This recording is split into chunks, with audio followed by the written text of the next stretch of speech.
Nossa, e finalmente chegamos no final. Quem diria, né? Eu lamento que a exibição dessa minissérie tenha sido tão conturbada, porque ela estreou basicamente alguns dias antes de eu pegar o caso do Johnny Depp, e aí depois disso, esse canal seguiu em frente com o Johnny Depp e o que estava gravado. Então, teve muitas produções que foram afetadas nesse ponto, e quando essa minissérie estreou, eu só tinha gravado o primeiro episódio.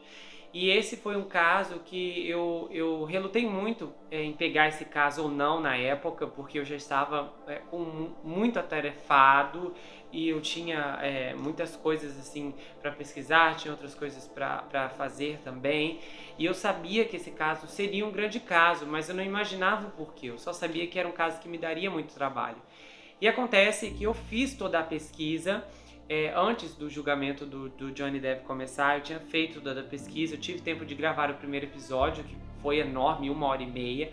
E eu fiz com muito carinho essa pesquisa, mas muito carinho mesmo, porque assim, eu me apaixonei por esse caso. Eu já conhecia esse caso, mas tinha muitos detalhes que eu fui descobrindo aqui no meio da pesquisa. E foi uma pesquisa que eu revirei, mas eu revirei em entulhos, entulhos. As informações que eu trouxe para vocês aqui do SBI, que, gente, não tem nenhum lugar, literalmente, aqui é o único lugar do mundo que você vai encontrar essas informações, a menos que você ache por escrito, claro, isso tem na internet, lógico, mas assim, aqui audiovisual você só vai encontrar nesse canal. Eu revirei essas informações para encontrar, para descobrir, porque realmente quando o Michael fez as acusações de que havia uma conspiração, olha, ele cantava essa bola muito tempo antes, eu realmente falei, olha, vai que tem alguma coisa aí. Eu fui atrás e realmente a gente viu todo esse horror. Então, eu queria muito que esse caso tivesse sido exibido, né, de uma forma mais rápida, mas infelizmente isso não aconteceu. Essa minissérie, inclusive, nem era para ser uma minissérie. Inicialmente, quando eu comecei a planejar esse caso, ele era para ser exibido na Mira mesmo. E aí a pesquisa foi ficando grande, e quando esse episódio inicialmente teria que ser repartido em 2 partes por conta do Greg Taylor, eu decidi transferir aqui para 24 horas na Mira. E aí, de 2 episódios, cresceu mais um, que cresceu mais um, e acabou chegando em 5. E eu fico feliz porque tá aqui todo esse trabalho, essas informações reunidas. Eu acho que aqui é um ponto de vista desse caso extremamente completa e oposta a todo o material que tem por aí, porque eu consegui trazer todos os lados aqui. E isso é muito importante, isso é muito impactante, principalmente para minha análise hoje aqui. Porque esse caso, ele tem diversos problemas.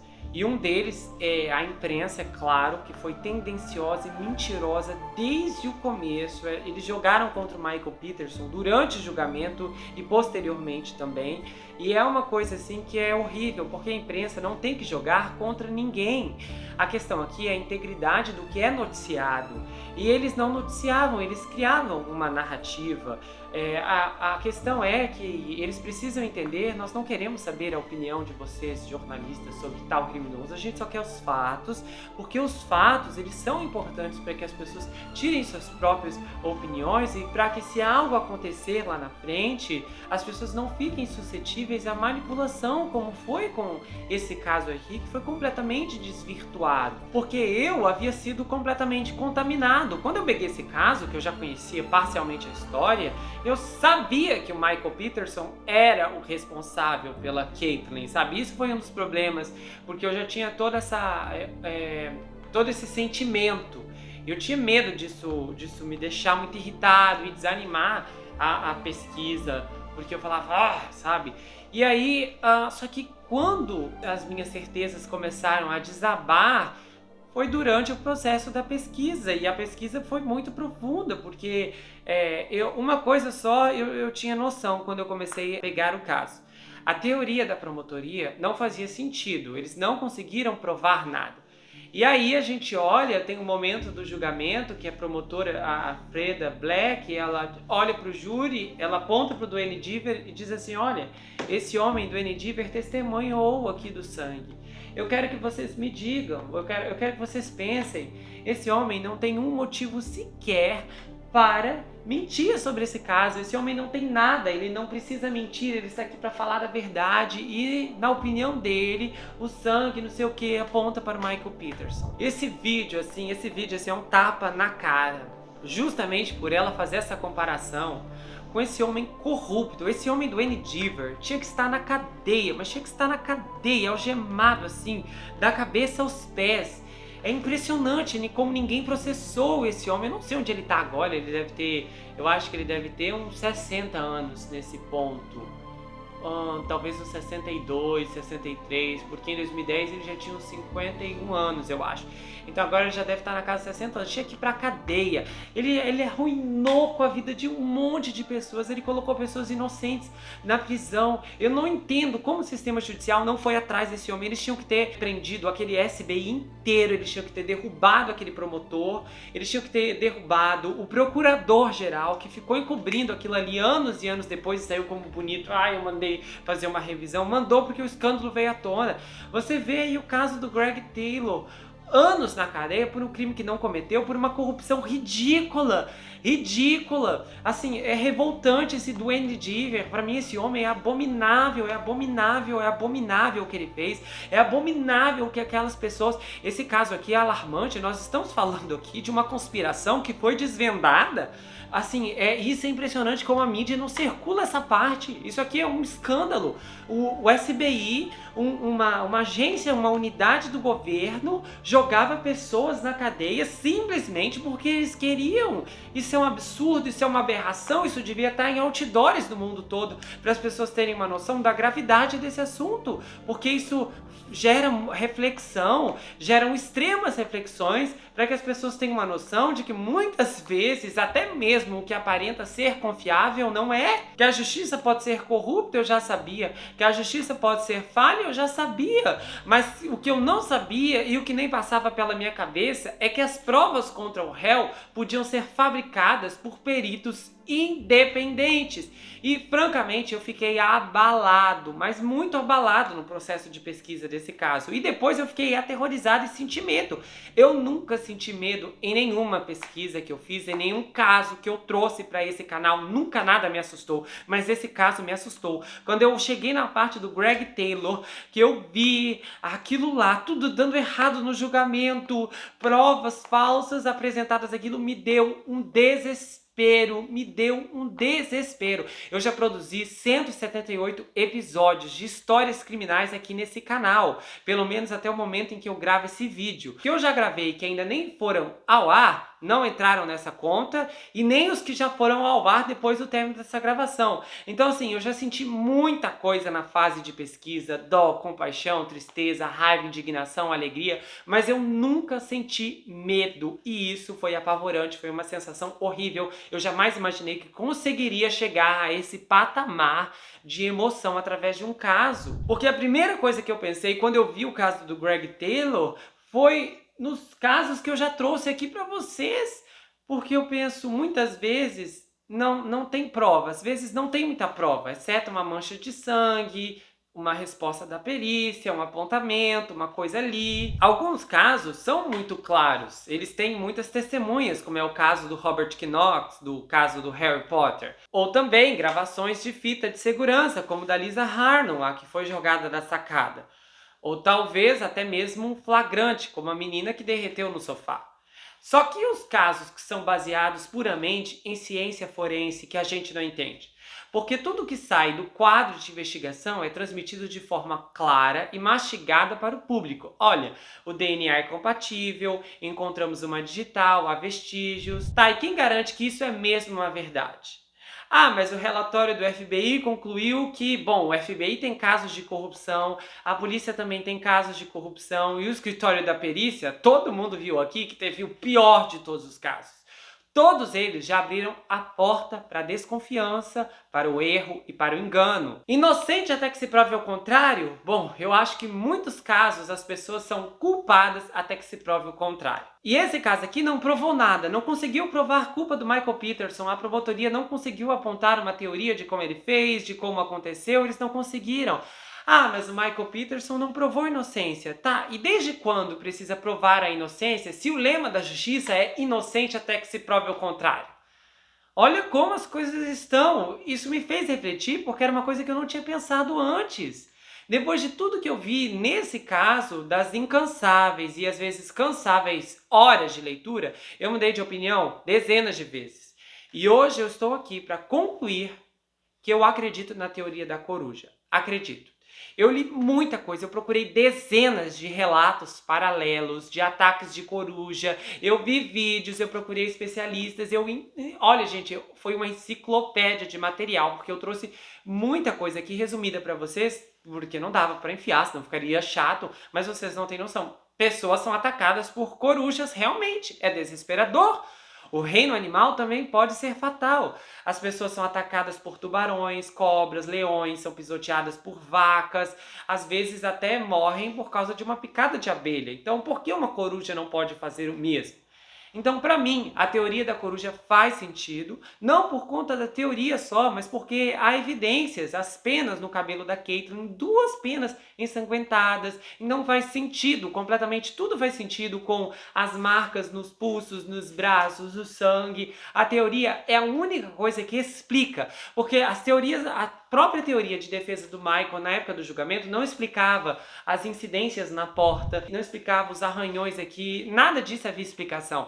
Então, as teorias da promotoria já eram ridículas. E as teorias da defesa, elas, por mais que apresentassem uma espécie de inocência do Michael, elas não justificavam tudo, toda aquela desordem. Mas essa teoria é a única teoria que explica tudo, que se encaixa em tudo, que faz sentido em tudo. E o pior, ela não é apenas uma teoria, ela é uma evidência muito forte que aponta que de fato ela é real. As 2 penas. Enfia a mão no seu cabelo agora e vê se você vai encontrar penas de coruja. Se você achar, por favor, comenta aqui embaixo, eu quero te conhecer. Porque assim, eu duvido que penas de coruja vão acabar caindo na cabeça das pessoas todos os dias, até porque essas penas são das garras, e vocês viram muito bem como é o processo de garras, não é uma coisa assim que cai do céu como chuva, não cai. Então faz todo sentido o ataque e eu realmente acredito nisso. Foi uma opinião assim muito chocante porque eu não sabia o que eu iria dizer quando eu comecei a pesquisar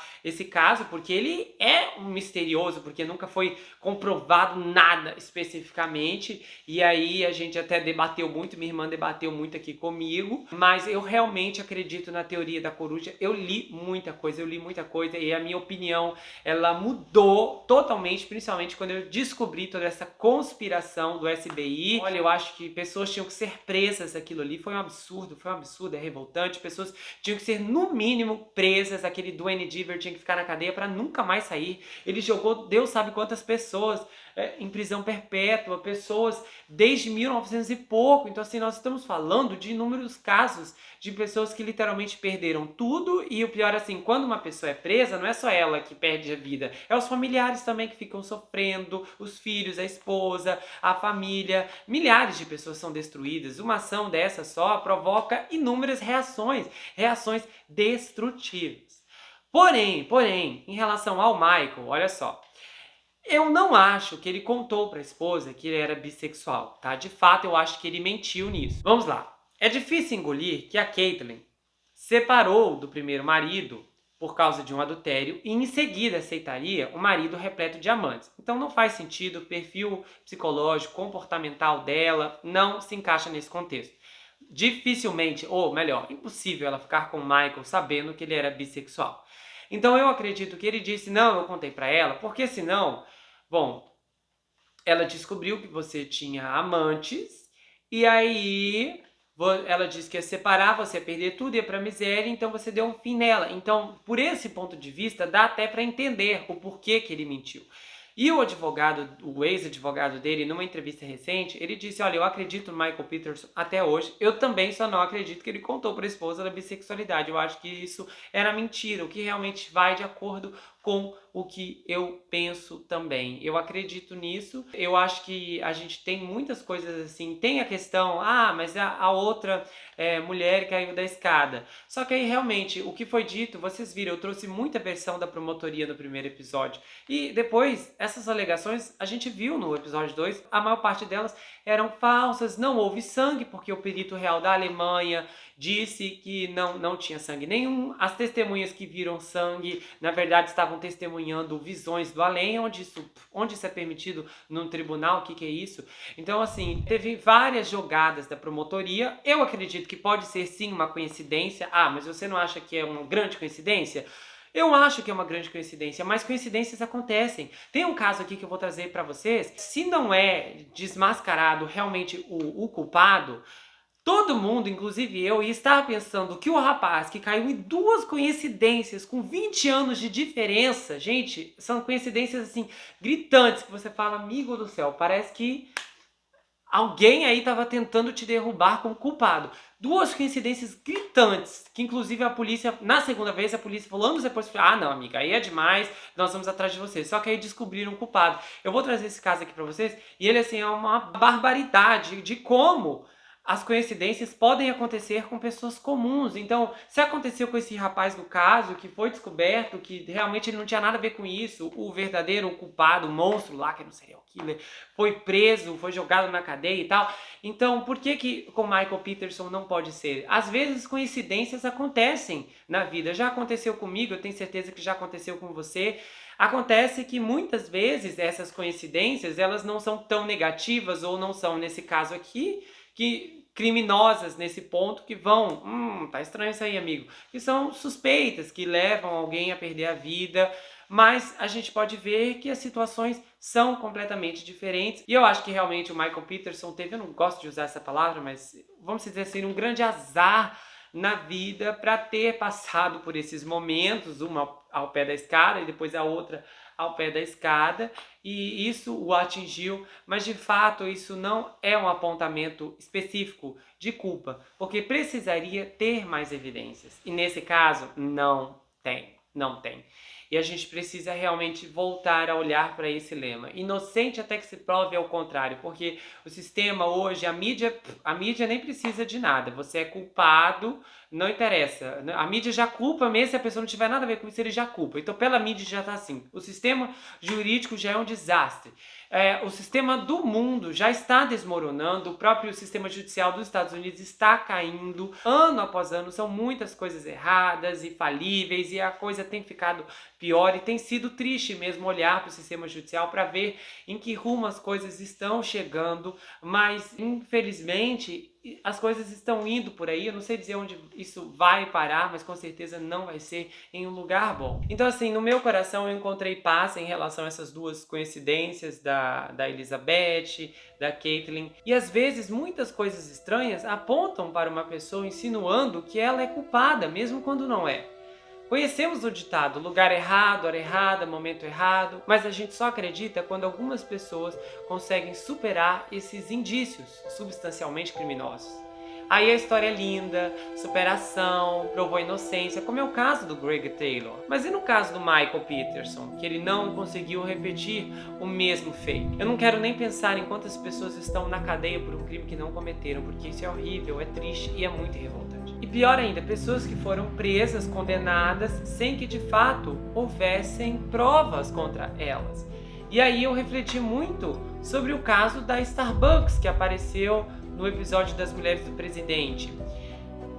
Se armaram para aquele homem, porque não tem prova nenhuma, só tem a suposta confissão dele. Então, e se?